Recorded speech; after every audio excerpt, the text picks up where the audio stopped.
আমার এই পডকাস্ট এমনি পডকাস্ট না। দীর্ঘ 10 বছর পর এই প্রথমবার দেব আর শুভশ্রীকে একসাথে পেয়ে গেছি ধূমকেতু রিলিজের আগেই। কি আকাশ থেকে পড়লেন নাকি ধূমকেতুর মতো?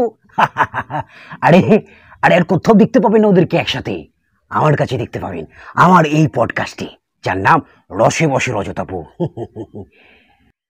বলো দেব, এমনি জিজ্ঞেস করছি। শুভশ্রীকে এতদিন পর কাছে দেখতে পেয়ে কেমন লাগছে তোমার?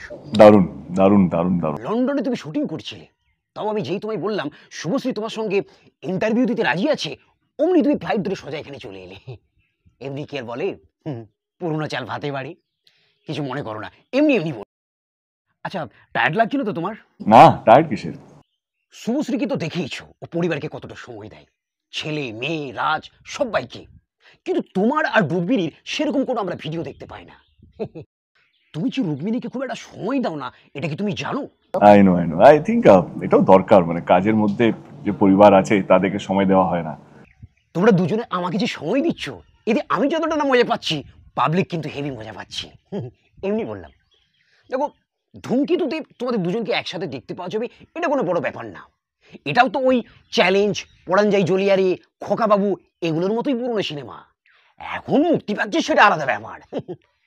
কিন্তু এখন যদি তোমরা দুজনে একটা সিনেমা করো, সেই সিনেমার অবশ্যই নাম হবে পরাঞ্জাই জলিয়ারে 2। কারণ তোমরা দুজনে একসাথে জুটি বাঁধলে দুটো পরাণ খুব জ্বলবে, রাজ আর রুক্মিণীর। এমনি বললাম। আচ্ছা শুভশ্রী, তুমি কি জানো দেব ঘাটাল থেকে নয়, কলকাতা লন্ডন থেকে নয়, একেবারে আমেরিকা লন্ডন থেকে এখানে ছুটে এসছে? এটা নিশ্চয়ই জানো, এমনি এমনি ছুটে আসেনি। আরে ওইদিকে কি দেখছো? দেবকে দেখো, এই সুযোগ বারবার পাবে না। বলো, তুমি কি ভেবেছিলে দেব এরকম করে ছুটে আসবে? না, সত্যি ভাবিনি।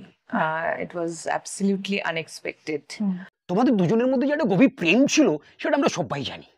বিশেষ করে তোমাদের যারা ডায়াহার্ড ফ্যান, তারা তো ভেবেও নিয়েছিল তোমাদের বিয়ে হবে, ছেলে মেয়ে হবে। এমনকি তারা নাম পর্যন্ত ঠিক করে নিয়েছিল, ছেলে হলে সুখদেব আর মেয়ে হলে দেবশ্রী। এমনি বললাম।